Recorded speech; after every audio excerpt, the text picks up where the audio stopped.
एक गुरु का एक शिष्य एक रास्ते से होता हुआ वापस अपने आश्रम की ओर जा रहा था। रास्ते में उसे शमशान घाट दिखाई दिया, जहां पर कुछ लोग रो रहे थे। यह देखकर वह शिष्य भी शमशान की ओर चला गया। वहां जाकर उसने देखा कि एक बहुत ही सुंदर युवती का अंतिम संस्कार किया जा रहा है और वहां पर उपस्थित सभी लोग केवल एक ही बात कह रहे थे कि यह नगर की सबसे सुंदर युवती थी। इसके बहुत सारे अरमान थे, बहुत सारे सपने थे जिन्हें यह पूरा करना चाहती थी। यह मन की बहुत अच्छी थी, जो लोगों की मदद किया करती थी, गरीबों को खाना खिलाया करती थी। और अचानक ही आज सुबह सुबह यह घर से बाहर निकली और चलते चलते ही अचानक यह गिर पड़ी और मृत्यु को प्राप्त हो गई। उस लड़की के बारे में यह सब जानकर उस शिष्य को बहुत गहरा धक्का लगा। वह यह सोचने लगा कि यदि इस प्रकार भी मृत्यु हो सकती है तो मेरे भी जीवन का कोई भरोसा नहीं। इस हिसाब से तो मेरे पास भी 1 या 2 वर्ष ही शेष बचे होंगे। वह शिष्य खड़ा होकर यह सब सोच ही रहा था कि तभी उस युवती के शरीर को अग्नि के हवाले कर दिया गया। धीरे धीरे वहां पर मौजूद हर कोई वहां से जाने लगा। अंत में जो उस लड़की के सबसे करीबी थे वह भी वहां से चले गए। अब वहां पर केवल उस युवती की लाश थी जो जल रही थी। धीरे धीरे उसका शरीर पूरी तरह से जल चुका था और अब अंत में केवल हड्डियों का कुछ ढांचा ही बचा हुआ था। वह शिष्य वहां पर बैठकर यह सब कुछ ध्यानपूर्वक देख रहा था और काफी समय बीत चुका था, लेकिन उस शिष्य को वापस आश्रम जाने का कोई होश नहीं था। उसे यह तक नहीं पता था कि समय क्या हो रहा है। लेकिन तभी गुरु को अपने शिष्य की चिंता हुई तो वह आश्रम से निकले और उसे ढूंढने लगे। जब वह रास्ते से जा रहे थे तब उन्होंने देखा कि उनका शिष्य शमशान में बैठकर उस चिता को घूर रहा है, अकेले बैठा हुआ है।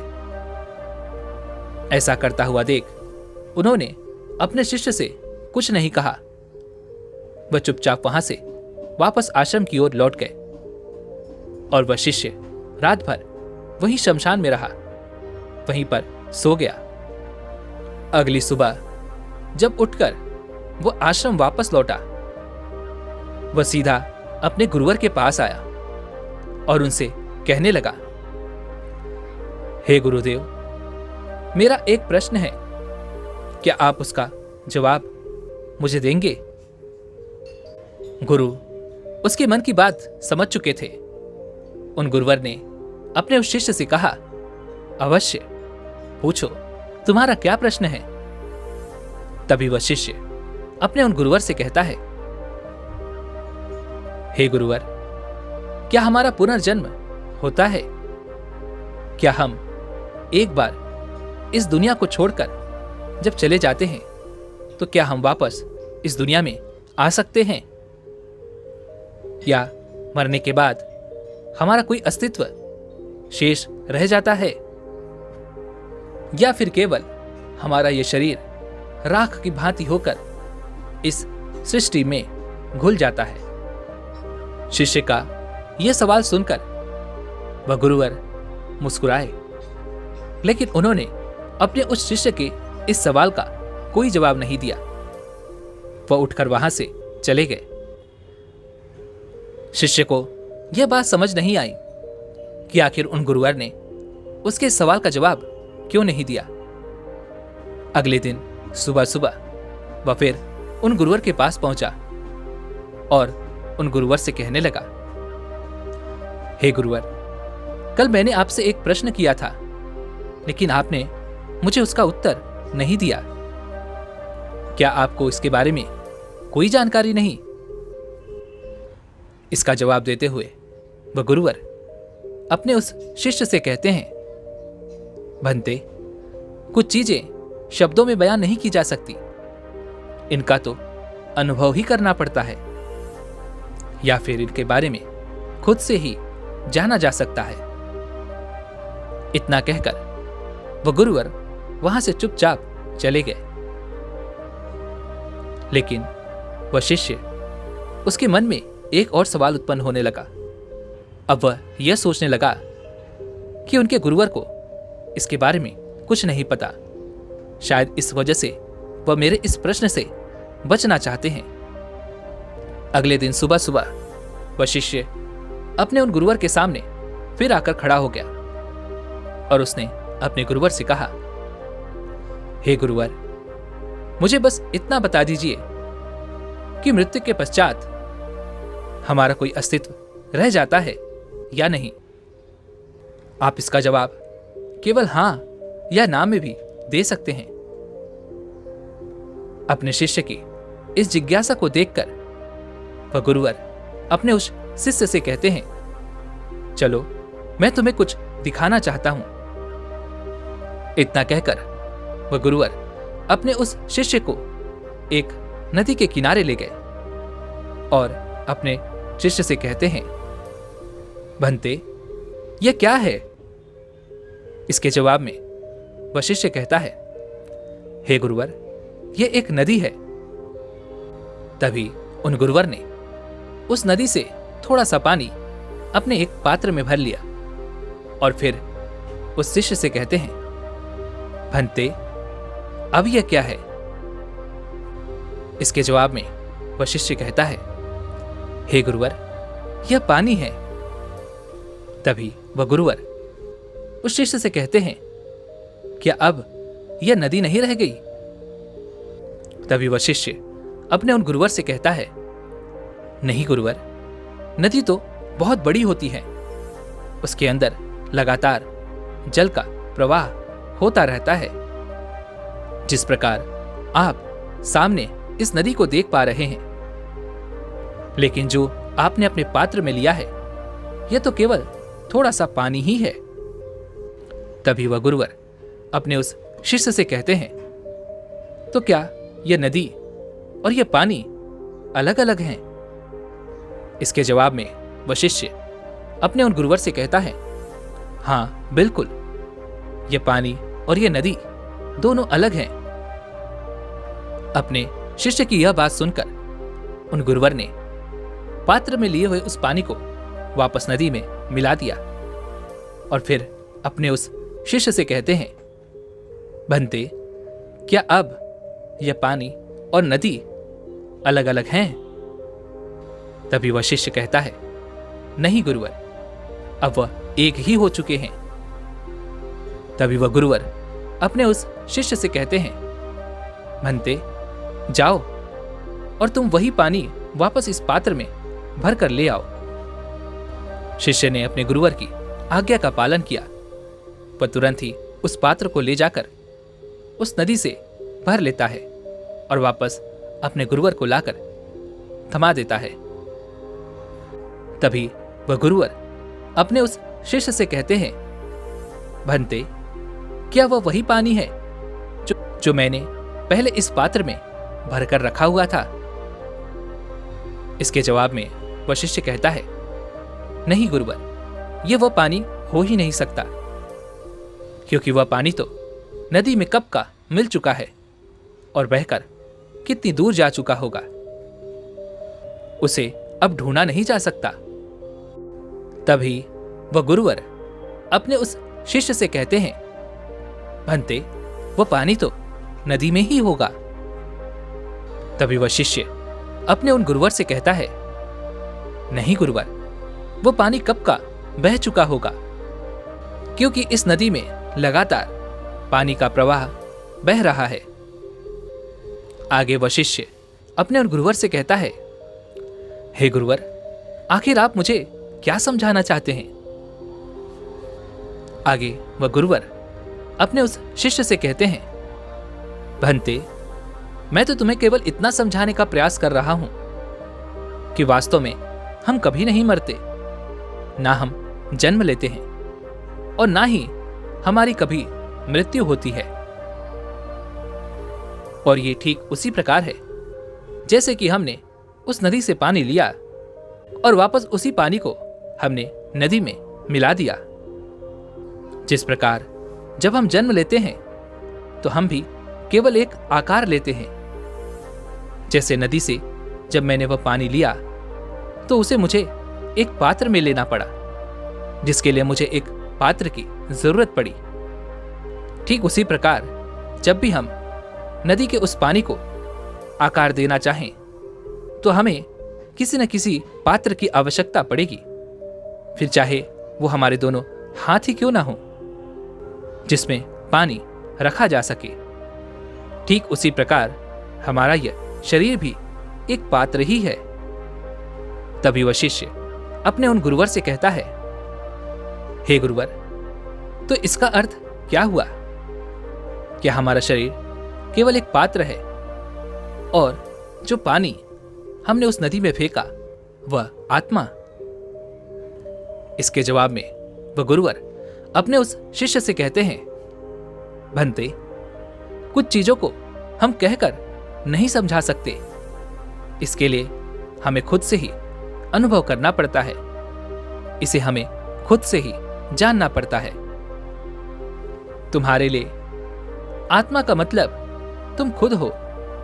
जब तुम यह कहते हो कि मेरी आत्मा, तो इसका अर्थ यह है कि तुम अपने आप को ही कह रहे हो, लेकिन वास्तविकता में ऐसा नहीं है। बिना पात्र के पानी को रखा नहीं जा सकता और बिना पानी के पात्र किसी काम का नहीं। ठीक उसी प्रकार तुम्हारा अस्तित्व भी एक पात्र और पानी के मिलने से ही होता है। जब यह दोनों जाकर जुड़ेंगे तभी तुम अस्तित्व में आओगे, और यदि यह पात्र गिर जाए या फिर उसका पानी बह जाए तो फिर तुम नहीं बचने वाले। इसलिए तुम्हारे बचने के लिए दोनों का जुड़ना आवश्यक है। और यही पानी जब हम किसी दूसरे बर्तन में ले लेते हैं, अर्थात जब हम किसी दूसरे पात्र में रख लेते हैं, तो इसका आकार बदल जाता है और यह तब तुम नहीं रह जाते, बल्कि वह दूसरा पात्र, वह दूसरा पानी मिलकर कुछ अलग प्रकार का आकार ले लेते हैं। इस पर उन गुरुदेव का वह शिष्य कहता है, हे गुरुदेव, मुझे आपकी बातें समझ नहीं आ रही। क्या आप मुझे थोड़ा साफ और स्पष्ट तौर पर समझाने की कृपा करेंगे? तभी वह गुरुवर मुस्कुराने लगे और अपने उस शिष्य से कहते हैं, भंते, यदि हम अपने आप को, अर्थात अपने इस शरीर को केवल पात्र ही मानते रहेंगे तो हम कभी भी मृत्यु को प्राप्त हो जाएंगे, क्योंकि केवल पात्र से कुछ नहीं होता। यह पात्र तो कभी भी टूट सकता है और उसके बाद उनका कोई उपयोग नहीं रह जाता। लेकिन हम इस पात्र के भीतर उस पानी को अवश्य पहचान सकते हैं। हम अपने आप को पहचान सकते हैं और इस पानी की कभी मृत्यु नहीं होती, अर्थात हमारी आत्मा की। फिर चाहे हमारे कितने ही शरीर क्यों न टूटकर बिखर जाएं, फिर चाहे हमें कितना ही पात्र क्यों न बदलना पड़े, फिर चाहे हमारा आकार हमेशा क्यों न बदलता रहे, लेकिन हम वही रहते हैं। जैसे कि यदि मैं इस पात्र के पानी को यदि गर्म करूं तो यह भाप बनकर उड़ जाएगा, लेकिन यह भाप भी तो पानी ही है। जब यह ठंडा होगा तो वापस पानी का ही रूप ले लेगा। इस भाप बने हुए पानी से हजारों लाखों पानी की छोटी छोटी बूंदें बन जाएंगी और ये वापस नदी में ही आकर समाहित हो जाएगा, जिससे यह एक विशाल नदी का रूप ले लेगा और यह विशाल नदी सागर तक भी जा सकती है। यह जाकर सागर में अवश्य मिल सकता है, लेकिन कभी मिटता नहीं है। यह भले ही अपना रूप बदल ले, अपना आकार बदल ले, लेकिन इसका अस्तित्व तो वही रहता है। इसी कारणवश मैं तुमसे कह रहा था कि ना तो हमारे जन्म होता है और ना ही कभी हमारी मृत्यु होती है। तभी आगे वह शिष्य अपने उन गुरुवर से कहता है, हे गुरुवर, हमारे जीवन में पाप और पुण्य का क्या महत्व है? क्या आप मुझे यह समझा सकते हैं? अपने शिष्य के इस सवाल पर वह गुरुवर मुस्कुराने लगे और अपने उस शिष्य से कहते हैं, चलो मैं तुम्हें कहीं लेकर चलता हूं। इतना कहकर वह अपने उस शिष्य को एक गंदे नाले के पास ले जाते हैं। उस गंदे नाले से बदबू आ रही थी। उसका पानी रुका हुआ था, सड़ चुका था, उससे बदबू आ रही थी। वह पानी काला हो चुका था। उसकी तरफ इशारा करते हुए वह गुरुवर अपने उस शिष्य से कहते हैं, यही पाप है जो हमारी चेतना को ऐसा ही कर देता है। जो तुम यह गंदा पानी यहां पर देख रहे हो, यह भी उस नदी का ही अस्तित्व है। वह नदी लगातार बह रही थी, जिस कारण उसका पानी साफ था, लेकिन यह नाला जिसका पानी पूरी तरह से रुका हुआ है, उस वजह से यह पानी पूरी तरह से काला हो चुका है, सड़ चुका है और इसमें से बदबू भी आ रही है। वहीं पर उस नदी के पानी में अनगिनत जीव जी रहे हैं और वह नदी लोगों की प्यास भी बुझाती है, जिसके पानी से लोग अपने लिए भोजन उत्पन्न कर पाते हैं, जो प्राकृतिक है, जो प्रकृति का हिस्सा है और प्राणियों को जीवन भी दे रही है। यह पुण्य है जो हमारी चेतनाओं को कुछ इस प्रकार कर देती है कि हम चारों ओर समग्र हो जाते हैं और सबके काम आते हैं। जब हम लोगों के लिए जीना सीख जाते हैं, जब हम निस्वार्थ भाव से लोगों की मदद करते हैं, उसे ही पुण्य कहा जाता है। आगे वह शिष्य अपने उन गुरुवर से कहता है, हे गुरुवर, क्या आप मुझे बता सकते हैं कि मेरी मृत्यु कब होगी? तभी वह गुरुवर अपने उस शिष्य के इस सवाल का जवाब देते हुए कहते हैं, जिस पल तुम अपने वर्तमान क्षण को मार देते हो, उसे तुम जीना नहीं चाहते। वर्तमान में तुम जीना नहीं चाहते और भविष्य की चिंताओं में खोए रहते हो। उस हर पल में तुम मर रहे हो और इसी प्रकार तुम हर क्षण में अपने आप को तिल तिल मार रहे हो। लेकिन यदि तुम वर्तमान में जीना सीख जाओ, अपने हर पल को जागरूक होकर जियो, तो मौत चाहे कभी भी क्यों ना आए, इससे तुम्हें कोई फर्क नहीं पड़ेगा, क्योंकि तुमने हर एक पल को जी भर के जिया है। तुमने अपना पूर्ण जीवन जागरूक होकर जिया है, जिससे तुम्हारा हर एक गुजरता हुआ पल पूरे जीवन की भांति होता है।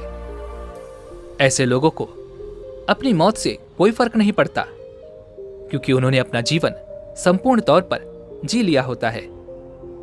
तभी वह शिष्य अपने उन गुरुवर से कहता है, हे गुरुवर, मैंने आपसे बहुत कुछ समझा है, बहुत कुछ सीखा है, लेकिन कुछ ऐसी बातें जो मैं नहीं समझ पा रहा, उसे मुझे खुद ही अनुभव करना होगा, उसे मुझे खुद ही समझना होगा और इसके लिए मैं पूर्ण प्रयास करूंगा।